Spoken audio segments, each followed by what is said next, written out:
Il existe à ce jour plus de 20 000 crypto-monnaies dans le marché. Pas étonnant que je n'investisse pas dans certaines catégories et je vais vous dire pourquoi.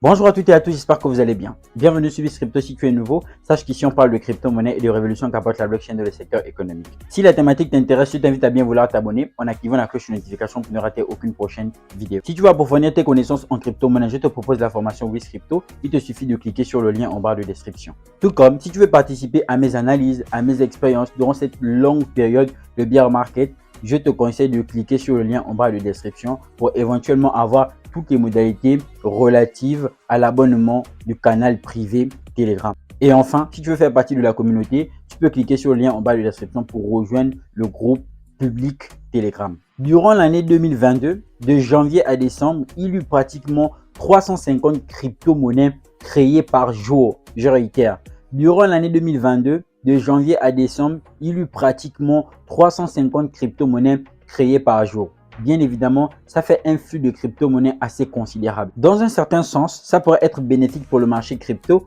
en ce que des projets qui auraient des initiatives assez intéressantes verraient le jour. Néanmoins, il ne suffit pas de créer une crypto-monnaie pour éventuellement permettre au marché, quant à lui, de connaître une certaine expansion. Car ce qui va permettre l'expansion du marché crypto, ce ne serait pas seulement le nombre de crypto-monnaies créées, mais aussi la valeur de celles-ci. En effet, on peut créer autant de projets que possible. Cela ne signifie pas que ça va permettre une fois de plus une bonne apologie de la crypto-monnaie. La preuve en est que certains protocoles ont été créés. Jusqu'ici, c'était une très bonne affaire. Sauf que lorsque ceux-ci ont chuté, on a bien évidemment engendré une grande pensée négative au sein de l'écosystème crypto. C'est éventuellement ce qui engendre aujourd'hui la grande masse de lois visant à réguler les crypto-monnaies. Vous l'aurez compris, la création massive des crypto-monnaies a deux faces. Excepté les faits cités précédemment, fort est de constater que plusieurs investisseurs aujourd'hui, malgré les fondamentaux, ne savent même plus quoi acheter, ne savent même plus dans quelle crypto-monnaie concrètement se positionner. Car 22 000 crypto-monnaies, ça en fait trop. Si en plus de ça, on vient avec une idée selon laquelle on voudrait acheter toutes les crypto-monnaies sur le marché.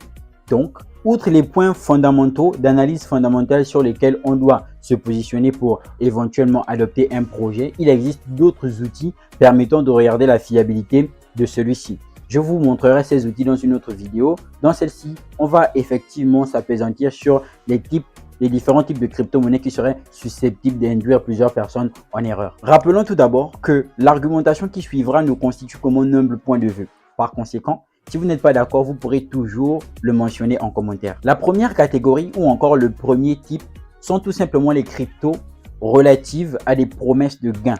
Alors, qu'est-ce que ça signifie concrètement? Il s'agit ici des crypto-monnaies dont l'utilité est de permettre aux investisseurs d'avoir des rendements sur leurs investissements. Par conséquent, les crypto-monnaies qui, a priori et même a posteriori, n'apporteraient aucune valeur au sein du marché. C'est le cas de systèmes de Ponzi tels que BitConnect qui a été un grand fléau sur le marché crypto que normalement tous les investisseurs aujourd'hui devraient connaître. Évidemment, ça c'était il y a plusieurs années. Aujourd'hui, on peut citer des projets qui font dans le même sens d'actualité tels que X.com, d'accord, Olympus, DAO ou encore le StepN. Pour vous l'expliquer de façon simple, il s'agit ici des systèmes qui vont éventuellement dégager des rendements.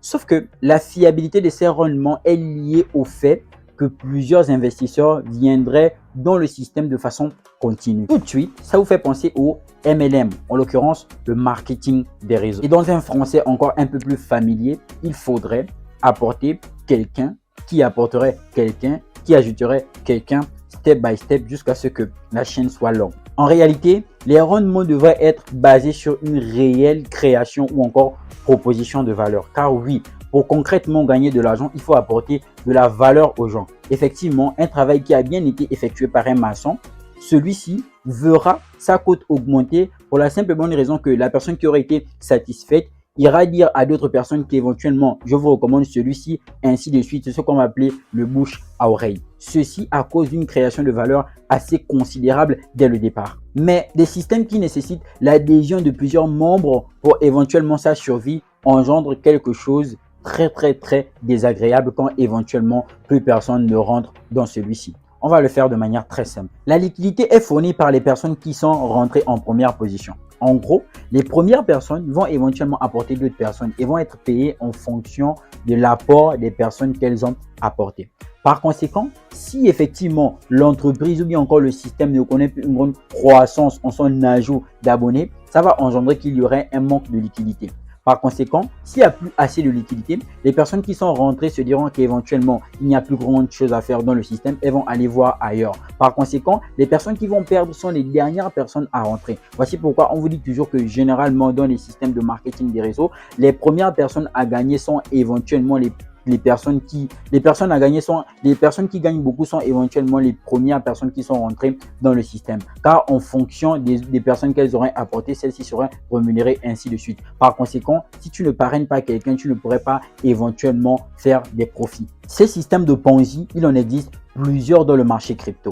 J'ai cité BitConnect, j'ai cité même les Move to Earn tels que StepN. La garantie, la viabilité, la solidité d'un projet ou encore d'un système ne devrait pas reposer uniquement sur l'apport de certains investisseurs. Il faudrait qu'il y ait une base au départ et même si les investisseurs viennent, il faudrait éventuellement que ce soit sur une proposition de valeur assez considérable et que tout ne devrait pas uniquement être dans un cadre pécuniaire. Bien évidemment, l'un des moyens les plus sûrs pour éventuellement voir si un système va durer, si un altcoin va durer, si un token va durer, c'est éventuellement comment est-ce qu'il se comporte lorsque nous sommes en période de chute, lorsque nous sommes en période de crise, lorsque les investisseurs n'arrivent plus éventuellement dans le système. Ça signifie autrement dit que si on a un système qui est basé uniquement sur l'apport des gens, éventuellement celui-ci va tout simplement s'effondrer si nous sommes en rupture d'apport, différent d'un système où on aurait éventuellement une réelle valeur à proposer, que les gens rentrent ou pas, le système lui, quant à lui, continuera toujours à tourner car son but, ce n'est pas la proposition de l'enrichissement, mais une réelle proposition basée sur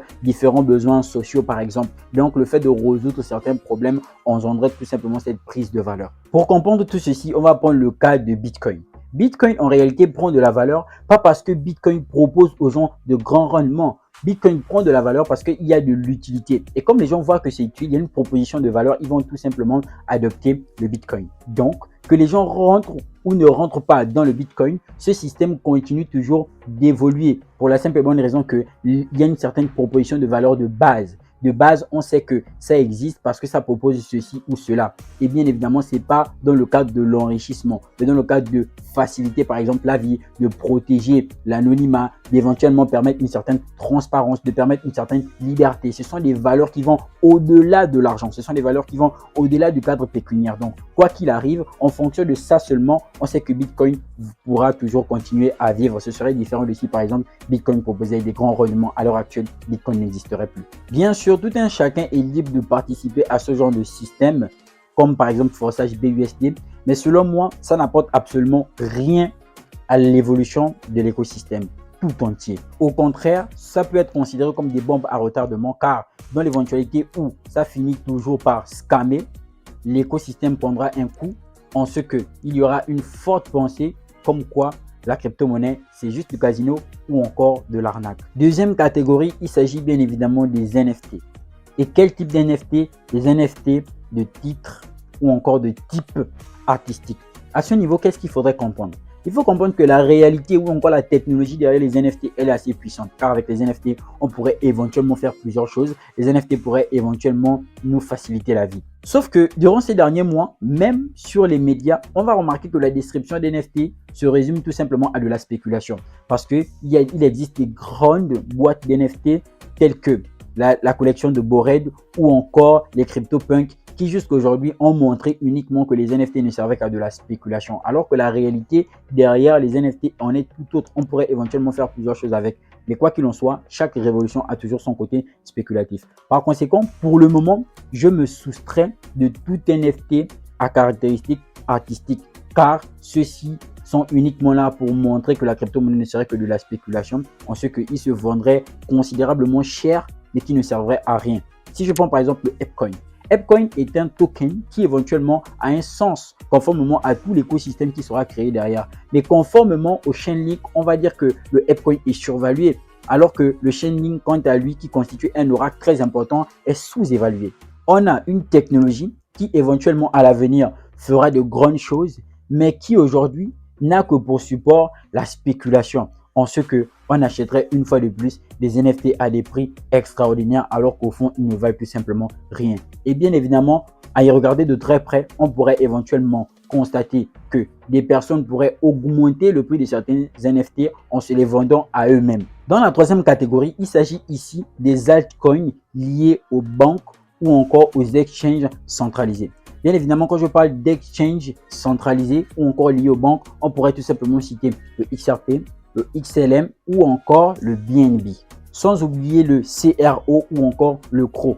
Ici, il ne s'agit pas de dire que ces altcoins tomberont ou encore ces tokens utilitaires de ces différentes plateformes tomberont, mais tout simplement faire comprendre qu'avoir des tokens ou encore des altcoins ou encore des coins, bref, ce que vous voulez, qui travaillent avec les banques, serait tout simplement contradictoire au principe fondamental de la crypto-monnaie qui viserait à être une monnaie numérique décentralisée. Et dans le fond, ce serait comme refuser de laisser son argent en banque et prendre cet argent, l'investir dans un token qui lui travaille avec la banque dans laquelle on a refusé d'aller déposer notre argent. Franchement, ça n'a aucun sens. Tout comme, à cause des raisons de praticité, on refuse de laisser notre argent en banque pour éventuellement le mettre sur un stablecoin. Et donc, pour cette troisième catégorie, on va tout de suite se rendre compte que c'est purement un choix à valeur intrinsèque. Bien évidemment, les CBDC, Central Bank Digital Currency, sont tout simplement le contraire de ce que sont les crypto-monnaies. Si les crypto-monnaies sont décentralisées, les Central Bank Digital Currency, quant à elles, sont tout simplement centralisées. Et quand on voit le gros désavantage qu'auront les monnaies de banque centrale vis-à-vis de certains utilisateurs, ça ne vaut même pas la peine. Donc, je pense que tout un chacun devrait déjà regarder quels sont les projets qui travaillent concrètement avec les banques et s'en méfier au maximum. J'espère vraiment que cette vidéo a été très enrichissante. N'oubliez surtout pas de me dire ce que vous pensez en commentaire. Une fois de plus, bienvenue sur Swiss Crypto. On se retrouve très bientôt dans une nouvelle prochaine vidéo. Peace out.